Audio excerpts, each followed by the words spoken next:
Hello and welcome to a new video. My name is Radu. I want to talk about the documents from Paraguay. If you want to be a legal resident, I will explain the steps and what you need to bring and so on, and which they are, because some people are confused. They do not understand very well this, and so I want to explain this. But before I do this, I want to show the passion fruits that we have. They grow a lot, and I just show you a little bit our fruits, and then I will explain this subject. Now you see those here, there are a lot of them. They fall down, yellow and red, and here is the red one, and there are the yellow ones. They fall down here, and look, you have the fruit and you have the flowers, and they are going also to the earth. They are developing a lot. Here you see the flowers, and we planted here 3 plants, and they bring us a lot of fruits. You can see the 3 plants, 1, 2, 3, and they grow a lot in Paraguay. We eat them. They have a lot of vitamin C, and also fast. They are between 2 trees, but they are over the trees. They cover those trees and they grow a lot. And it's a very good fruit, this one. And yeah, among others, like papaya. I will show it another time, papaya. So now I want to talk about these 2 documents that you need if you want to be a legal resident in Paraguay. And because I see that many clients do not understand it very well, a lot of my clients ask me about when they get the cédula, the national ID, even though they didn't apply for it, because they apply, the first step is to apply for the resident card. And yeah, because of these confusions, I want to explain the steps and the documents and what you need to bring. So you will need to bring your birth certificate, for those that are married, the marriage certificate, and the criminal record certificate from the country where you lived last. Now they look for 1 year, at least 1 year, where you were last. So it can be another country than the country of your citizenship. And each document of those, each certificate needs an apostille. Without having the apostille, you cannot apply here for the residency. But the first step is to apply for the resident card. And without having the resident card, you cannot ask to have the national ID. So some of my clients asked me, they just applied for the resident card, and they asked me when can they get their cédula, even though they didn't apply for it. And so this is the second step. The first step is to be a legal resident. Immigration does this. So the immigration office is where we apply first, and I can get the documents with the power of attorney. So most of my clients sign a power of attorney, especially if they are not here. And then with this power of attorney, I can get the resident cards, take them from immigration, and it's important to pick them up in the first 6 months after they were issued. Otherwise, they will be sent to an archive and you will need to ask for a replacement. And now, having this resident card, then you can apply for the national ID, which is called cédula. Without apply for the cédula, you cannot get it. It's normal. And then this is the National Police, the Department of Identificaciones, it's called here. This is the department that issues the cédulas, where we go to apply. And yeah, we'll need, those that apply the first time, we'll need a second ID, which is called registering you as a foreigner.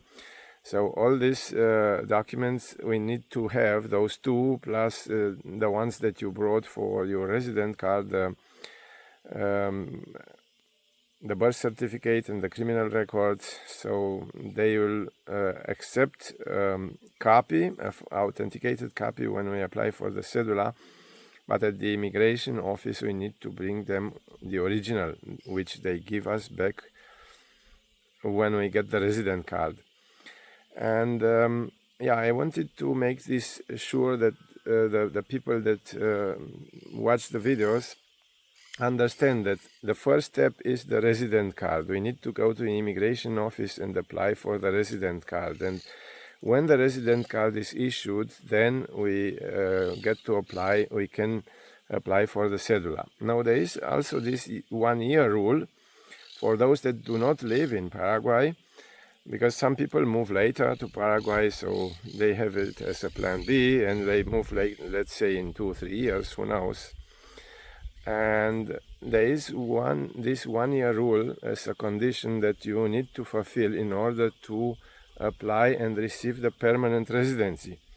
Until now, the immigration office didn't take care to look for it, to see if the people fulfill this rule or not, to not being outside of Paraguay for 1 year or longer. It means that you come before it's 1 year, after your resident card was issued, and then we apply for the cedula. And then you will have the cedula, you will need the cedula if you want to apply for the permanent residency.